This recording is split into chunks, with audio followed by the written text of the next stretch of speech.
ஸ்ரீ பிரணவேஸ்வரர் ஆலயம், திருப்பந்துறை. திருஞான சம்பந்தரால் தேவார பாடல் பெற்ற தலம்.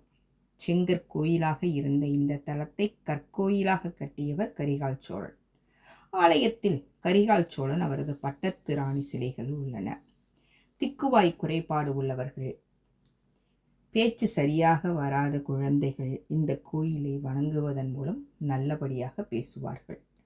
பிரணவ மந்திரத்தை அறியாத பிரம்மாவை சிறையில் அடைத்து தந்தை சிவபெருமானுக்கு பிரணவ மந்திரத்தை உபதேசித்ததும் முருகப்பெருமானுக்கு அகந்தை ஏற்பட்டது.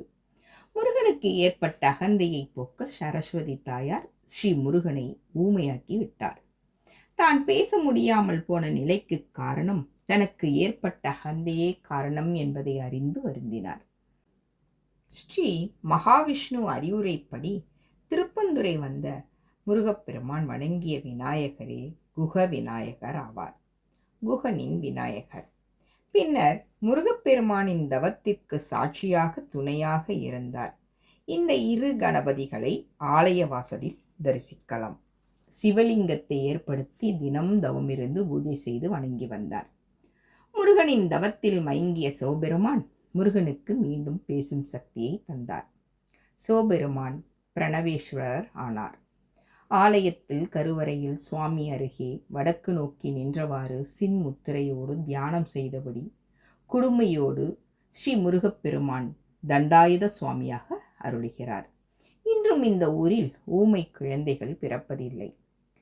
பிரணவேஸ்வரர் என்றால் ஓம் எனும் பிரணவ மந்திரத்தின் பொருளாக அந்த மந்திரத்தின் அதிபதியாக விளங்குபவர் என அர்த்தம்.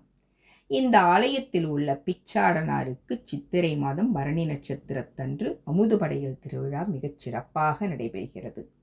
அரசலாற்றின் கரையில் இருக்கும் இந்த தலம் பழங்காலத்தில் திருப்பேணி பெருந்துறை என்று அழைக்கப்பட்டது. ஸ்ரீ சிவானந்தேஸ்வரர் என்ற பெயரும் இறைவனுக்கு உண்டு. சிவானந்தேஸ்வரர் என்றால் பேரின்பத்தை அருளும் மங்களகரமான இறைவன் என அர்த்தம். தாயார் மங்களாம்பிகை என்னும் மலையரசி. ஸ்ரீ லட்சுமி நாராயணனாக மகாவிஷ்ணு அருளுகிறார். தலத்தின் தலவிருஷம் வன்னி, தல தீர்த்தம் மங்கள தீர்த்தம். தலத்தை வழிபட்டவர்கள் உமாதேவி, பிரம்மா, முருகன், திருஞான சம்பந்தர், சேக்கிழார். தேவாரம் பாடல் பெற்ற காவிரி தென்கரை தலங்களில் 64வது தலம். வாய் பேச முடியாதவர்கள், திக்குவாய் பிரச்சனை உள்ளவர்கள் இந்த தலத்திற்கு வந்து மங்கள தீர்த்தத்தில் நீராடி 45 நாட்கள் தேனாபிஷேகம் செய்து சிவபெருமானுக்கு அர்ச்சனை செய்து இறைவனின் அருளை பெறலாம். கோயில் காலை 8 மணி முதல் 12 வரையிலும் மாலை 5 மணி முதல் 8 வரையிலும் திறந்திருக்கும். கும்பகோணத்திலிருந்து 12 கிலோமீட்டர், நாச்சியார் கோயிலிலிருந்து 2 கிலோமீட்டர் தொலைவில் உள்ளது இந்த ஆலயம். கும்பகோணம் நாச்சியார் கோயில் எரமாஞ்சேரி பூந்தோட்டம் சாலையில் உள்ளது இந்த தலம். நன்றி. உங்களுக்கு பிடித்திருந்தால் லைக் பண்ணுங்கள், ஷேர் பண்ணுங்கள், கமெண்ட் பண்ணுங்கள், சப்ஸ்கிரைப் பண்ணுங்கள்.